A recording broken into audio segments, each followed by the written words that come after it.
Halo semuanya, selamat datang di pembahasan kita kali ini. Hari ini kita bakal menjembatani dua dunia yang luar biasa banget, yaitu biologi dan fisika. Kita bakal ngeliat langsung gimana sih sebenarnya tubuh kita itu memproses makan siang yang sederhana menjadi kekuatan nyata yang bisa menggerakkan dunia. Pernah nggak sih kalian ngerasa capek banget yang sampai kehabisan napas gitu, abis beres-beres rumah kayak dorong meja yang super berat? Nah, pernah kepikiran nggak dari mana sebenarnya asal energi buat dorong meja itu dan kemana perginya energi itu setelah kita lemas? Untuk tahu jawabannya, mari kita intip mesin luar biasa di dalam tubuh kita. Oke, kita masuk ke bagian pertama, mesin biologis pencernaan. Perjalanan ekstraksi energi yang panjang ini, kalau dipadatkan, sebenarnya bertumpu pada 3 tahap krusial. Semuanya berawal dari mulut kita. Tempat makanan dikunyah dan dihancurkan secara mekanik maupun kimiawi. Terus, makanan itu turun deh ke lambung. Di sini, asam dan enzim bekerja keras melumat semuanya jadi semacam pasta kental yang namanya kimus. Keren kan? Nah, terakhir di usus halus, disinilah keajaibannya terjadi. Nutrisi penting dan glukosa langsung diserap masuk ke dalam aliran darah kita.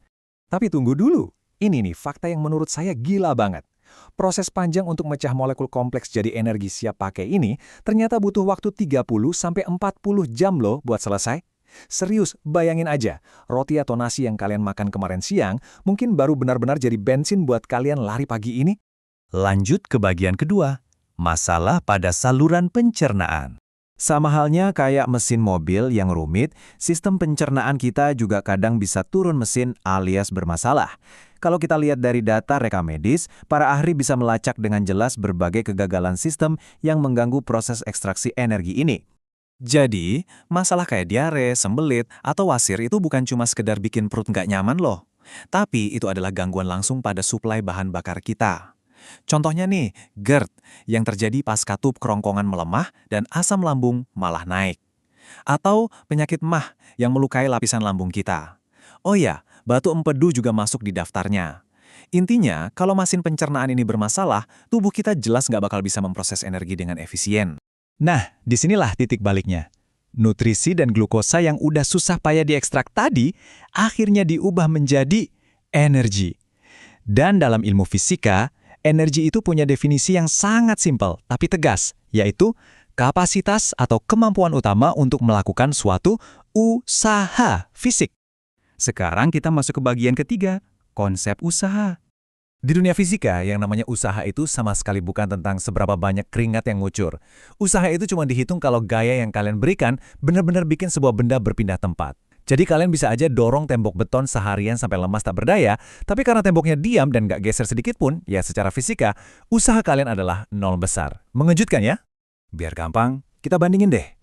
Mendorong troli belanja ke depan pas lagi di lorong supermarket, itu contoh sempurna dari usaha positif, karena dorongan kalian searah sama gerak trolinya. Tapi beda cerita pas kalian lagi ngebut naik sepeda, terus tiba-tiba neken rem. Nah, itu namanya usaha negatif. Soalnya si bantalan rem ngasih gaya yang berlawanan arah sama roda yang lagi muter. Oke, masuk ke bagian keempat, berbagai bentuk energi. Ingat hukum alam yang bilang energi itu nggak bisa diciptakan atau dimusnahkan? Nah, makanya energi dari makanan kita tadi harus berubah wujud. Di dunia fisik, kecepatan bergeraknya suatu benda bakal ngasilin yang namanya energi kinetik. Terus, massa dan ketinggian benda itu ngasih kita energi potensial yang tersimpan. Kalau keduanya digabungin, itulah yang kita kenal sebagai total energi mekanik. Kita sampai di bagian kelima, hubungan antara usaha dan energi. Gimana sih biologi dan fisika ini nyambung? Gini, pas otot kalian kerja keras dorong motor yang mogok di tengah jalan, energi biologis dari sarapan kalian tadi pagi itu secara langsung dikonversi jadi pergerakan motornya. Usaha dari otot kalian mentransfer energi tersebut yang akhirnya ningkatin energi kinetik pada motor. Sebaliknya nih, pas kalian ngangkat kotak berat ke atas rak, usaha yang udah dikeluarin nggak hilang gitu aja ditiup angin. Usaha itu ibaratnya ditabung diam-diam di dalam kotak tersebut sebagai energi potensial.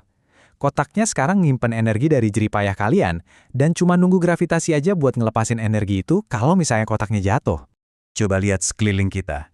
Dari proses biologi pencernaan yang jadi bensin buat lari pagi kalian, sistem transportasi kendaraan bermotor, sampai ke energi potensial dari air terjun yang muter turbin buat pembangkit listrik, bahkan motor di peralatan rumah tangga kita, semuanya itu adalah siklus tanpa henti antara usaha dan energi yang benar-benar menggerakkan segala hal di dunia ini.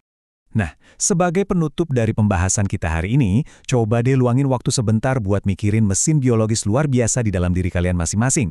Kalian makan, tubuh memprosesnya dengan sangat canggih, dan sekarang kalian punya kapasitas energi yang sangat besar. Pertanyaannya, usaha fisik hebat seperti apa yang bakal kalian ciptakan dari energi potensial tersebut hari ini? Terima kasih banyak udah ngikutin eksplorasi ini dari awal, sampai jumpa di pembahasan kita yang selanjutnya.